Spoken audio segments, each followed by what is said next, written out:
Yeah,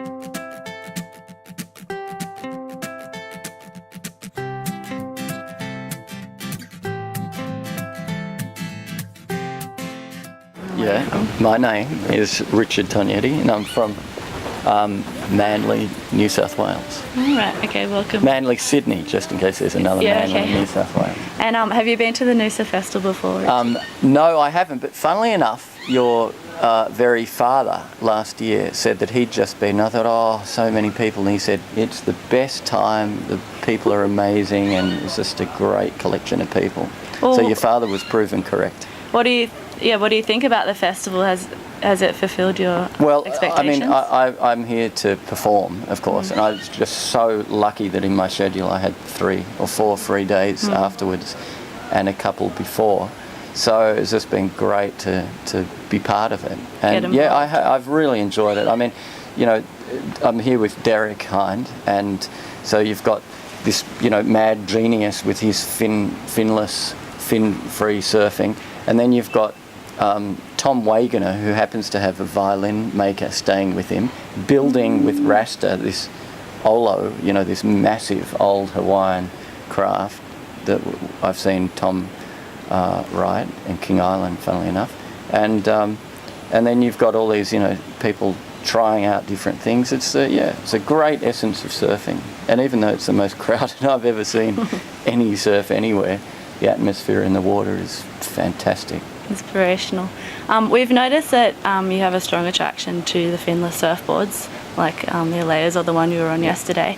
And I wanted to ask you how this correlates to the violin, which also is fretless. So the finless and fretless relationship, what's so free and yeah, well, look, I mean, you've pointed out that similarity. When I first started doing it, it didn't strike me, but it's a nice similarity to underline, I think, the fret-free and the fin-free. I mean, I got into it for the same reason as Derek. It was during summer sort of madness, you know, when you got onshore slop, and just to try and keep, you know, fit and to continue having fun in the surf. And then we used it as a challenge, and so as the surf got bigger and cleaner, we thought, well, how is it, you know, surfing finless? Derek was already 2 years ahead of me, and I thought it just wouldn't be possible. I mean, I'm not the world's greatest surfer by any stretch of the imagination, and the first few times I was just out of control. And then all of a sudden I got a line, and Dane Peterson from up here designed Bingo, the first board he made, finless board, was this fantastic Patagonia board. And I'm still riding that after 3 years. So, you know, it's just a great challenge. And addictive also. And addictive. And you just can, I mean, as I say, I'm not a great surfer, but there I am chucking 360s and surfing backwards down, you know, fairly steep face of wave. And, you know, I know that people are starting to do it on thrusters, but, you know, you can do it. You can access that world, but it just takes a lot of commitment. And you've got to put yourself through some humiliating... Begin again. Yeah, but once you get it, like, there's something very powerful about it. Magical. As you can see with the Alayas. Well, we saw the glide film the other night at the festival, and we wanted to know how did you come up with the idea of the sequences and your music compilation that accompanied the event? Well, I got to know John Frank through the cinematographer, through the movie that we made, Musica Surfica, and he just has a very special eye for things, quite dark, and it's not just, you know, standing there with a camera.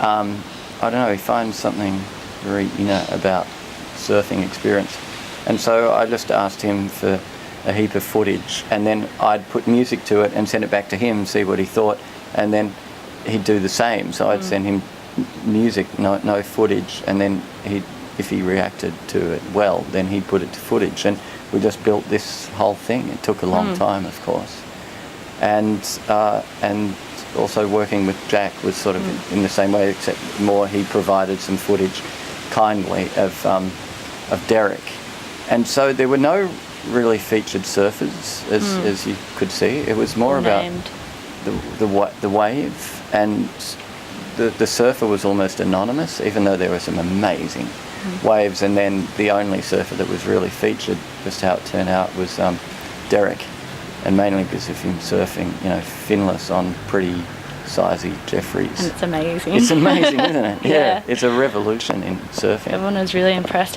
How were the responses you've showed it at various other places, such as the New York Film Festival? What we have, no, that was Musica Surfica. But we're taking it to New York to a non-surfing audience, of course. Yeah. There are a lot of surfers in New York, more than you'd think.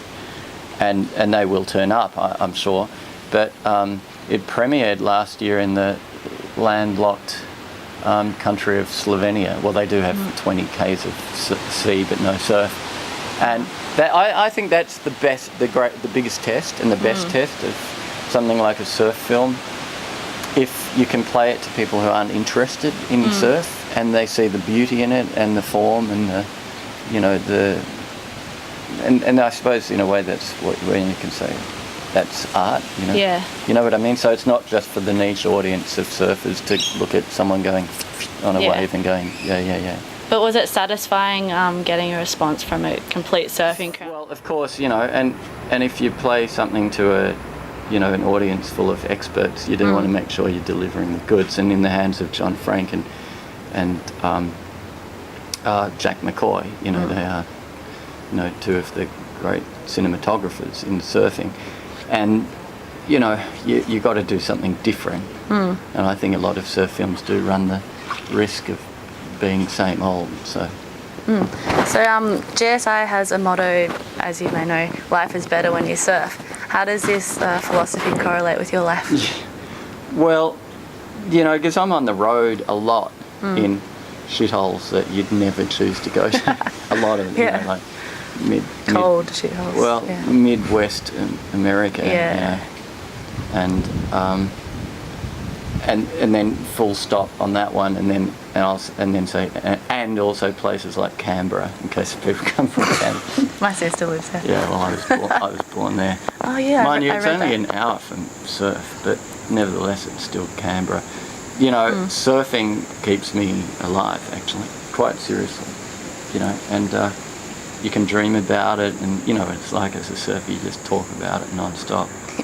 And then living in Manly, as soon as I get back home, I don't care.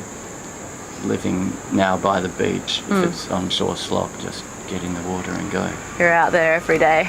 Yeah. Well, with Ash's dad. All right. Well, thanks a lot, Richard, for talking to us. Absolute pleasure. You have beautiful words.